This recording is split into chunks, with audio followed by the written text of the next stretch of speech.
payment towards the level of infrastructure investment our country needs. And for the first time, the Senate has come together around such a package in decades. I will have more to say about it before final passage. Now, all summer, I've spoken about how the Senate would proceed along two tracks when it came to infrastructure. The bipartisan bill we'll vote on tomorrow, as well as the budget reconciliation bill that will allow Democrats to make historic investments in American jobs, American families, and efforts to reverse climate change. In order to achieve such an ambitious legislative effort, I laid out two clear goals for this summer work period: pass the bipartisan bill and a budget resolution to set up the second track of our process before we leave for August recess. Many folks called that two-track process unrealistic. Many others said it's unachievable on such a short timeline and in such a slow-moving chamber. But we have managed to steer two trains at the same time. There have been some bumps, there have been some delays, but the Senate is on track to finish both tracks. Earlier this summer, I suggested the two-track strategy to President Biden and Speaker Pelosi. We all agreed it was the best way to move forward, and we are working in concert to make it happen. This morning, Senate Democrats unveiled our budget resolution with reconciliation instructions, which is the first step in unlocking the legislative process for a budget reconciliation bill later this year. Several members, many members, had a hand in crafting this package, and we worked closely with our committee chairs. But I want to especially thank the chair of the Budget Committee, Senator Sanders. He kept his nose to the grindstone and led our caucus on the budget. He always kept the thoughts and needs of American workers and families at the top of his mind. As a result, the Democratic budget will be the most significant legislation for American families since the era of the New Deal and the Great Society. It is big, bold change, the kind of change America thirsts for.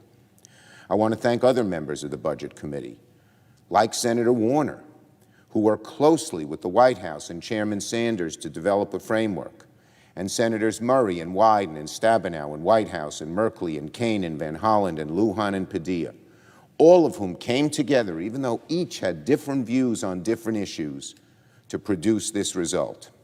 And a great result it is. I want American families to understand what this legislation will mean for them. Four simple things to keep in mind. And I'm borrowing Senator Stabenow's chart for this. It will lower costs for Americans. It will cut taxes for American families. It will create millions of jobs while tackling the climate crisis. And it will be paid for by wealthy paying their fair share. These are four goals. The American people support every one of them overwhelmingly. And in all phases, we will concentrate on communities that have been too often neglected, including communities of color and Native Americans, by making education, child care, health care, and housing more affordable. We can give tens of millions of families a leg up.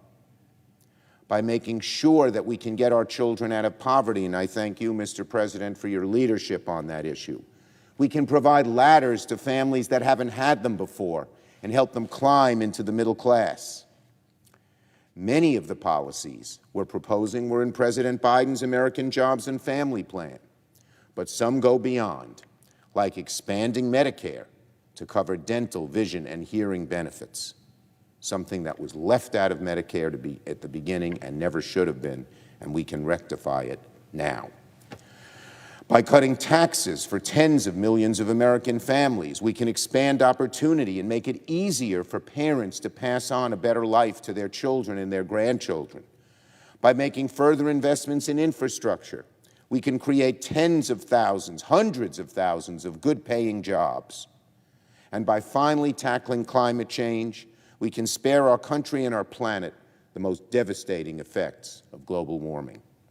Just this morning, A major new report from climate scientists at the United Nations concluded that the nations of the world have only a small window to, quote, prevent the most harrowing future. Prevent the most harrowing future, in the words of the New York Times. Without immediate and bold action, we are staring down ever-worsening floods and heat waves, droughts and sea level rise. The future of our planet looks bleak until we do something right now. And the budget reconciliation bill will do more to combat climate change than any legislation ever in the history of the Senate. That is a promise.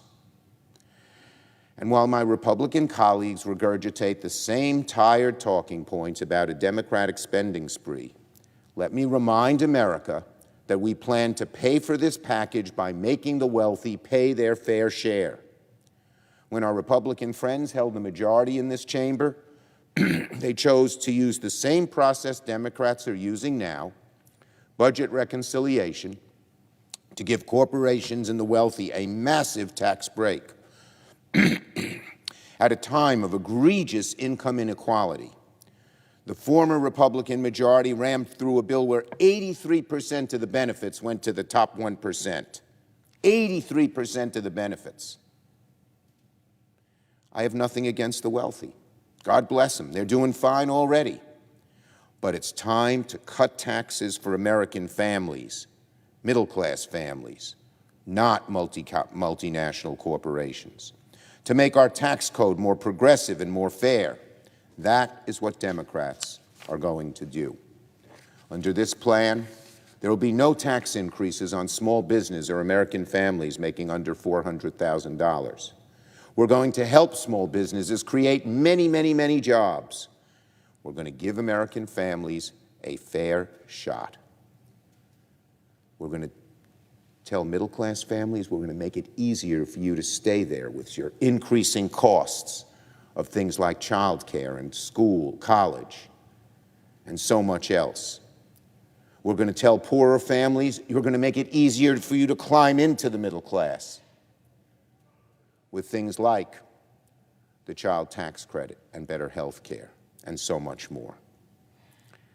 And we're going to confront the generational challenge of climate change head on. We're not flinching, we're not wincing, we're going right at it. And as bad as COVID was this year, and it was horrible, 5 or 10 years from now, every year the climate change will make things worse and worse and worse, even worse than it was this year in COVID.